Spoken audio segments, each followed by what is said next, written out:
at the moment, I'm working on a paper, and I thought that I'll just kind of share some of my challenges and interests in how I go about actually thinking of a paper or writing a paper. So over the past couple of years, I've been involved in civic tech projects and ICT4D projects in general. And there are certain factors that have always sat at the back of my head around some observations I've made as I've engaged in the space.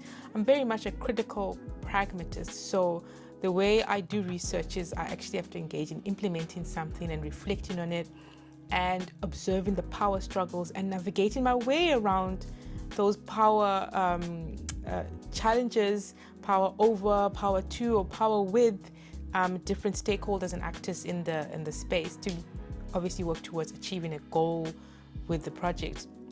So I try to attempt to play a neutral role to try and understand where each of the actors are coming from. And over the years, I have observed how power and trust kind of interplays in these particular spaces. And I said, you know what? I need to write a paper to frame this, because this provides a structure in which we can observe power and trust when we're looking at certain projects and see where we need to have particular governance frameworks or work with particular actors in various groups to make sure that we can achieve the same goal in an ICT4D or civic tech project. And I think it's been taken for granted in a sense, just by getting by to meet the objectives of the project, because most of these projects are funded, there's time and funding constraints. And so with that, you obviously have the actors having their own agendas. But how can we work above those agendas and create more self-sustained systems and better engagement between various stakeholders when we're looking at an ICT4D or a civic tech project?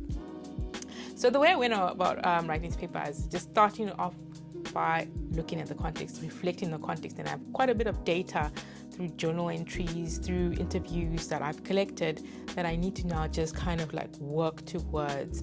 And I still continue to collect data every time, because I'm always observing changes. I'm always trying to keep engaged in real settings with government meetings, or when you're observing what's happening with citizens. Try to keep engaged with that so that I can actually continue to reflect and see some of these things that I was seeing over time. Are they still there? How have they evolved or manifested in different contexts? So step one, knowing your context. As I always say, you design the context. What's the problem? What's been going on?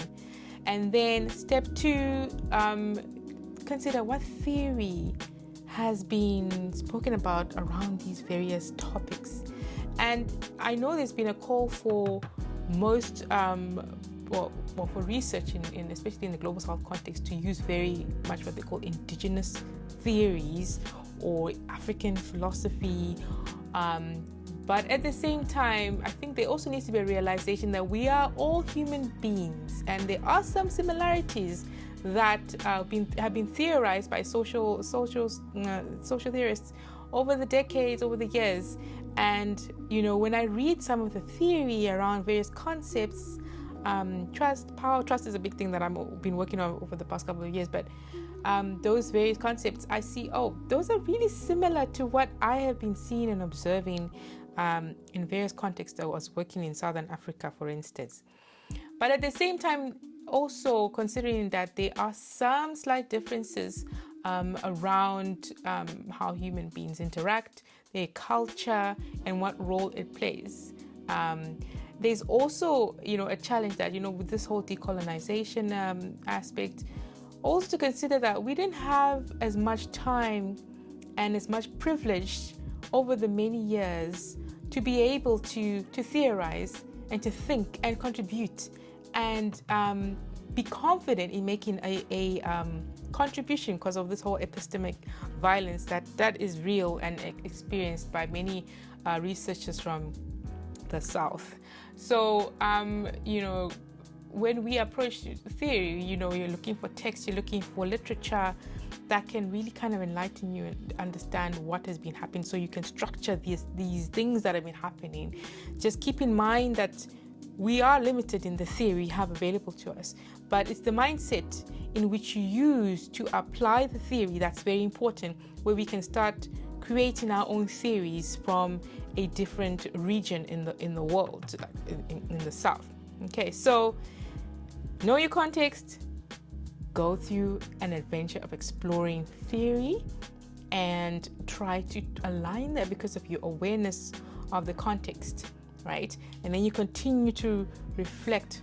Now, the reflection process is very exciting, very challenging. The reading is the most difficult part, I must say, because you're trying to learn a new way of the way people write, especially the deep theorists, and you're trying to make those connections between what you saw in the context, what you experienced in the context. That is quite a process, but then there's such an exciting moment when you start seeing the connections between what different theorists are saying, or particular theorists is saying, and you're like, that makes sense. That's how it happened in this situation, or that's how it happened in this situation. But then there's a certain lack or or difference in explaining an empirical situation, and then you start seeing that the theory actually has a gap. So it's lacking. There's a gap that we need to try and fill. There's an interpretation that is non-existent that we need to make more apparent. And that's when you start working out new theory. And it takes time, it takes concentration, it takes patience to work through learning that. And I think, if I'm speaking to students, who have to go through their PhD for 3 years, 3 years for a reason. You're taking your time to understand theory, the creation of theory, the history of theory, and the philosophy of science. All those are really important in structuring and making sense of what's happening, so that real contributions can start to be made in your field to knowledge and also to practice.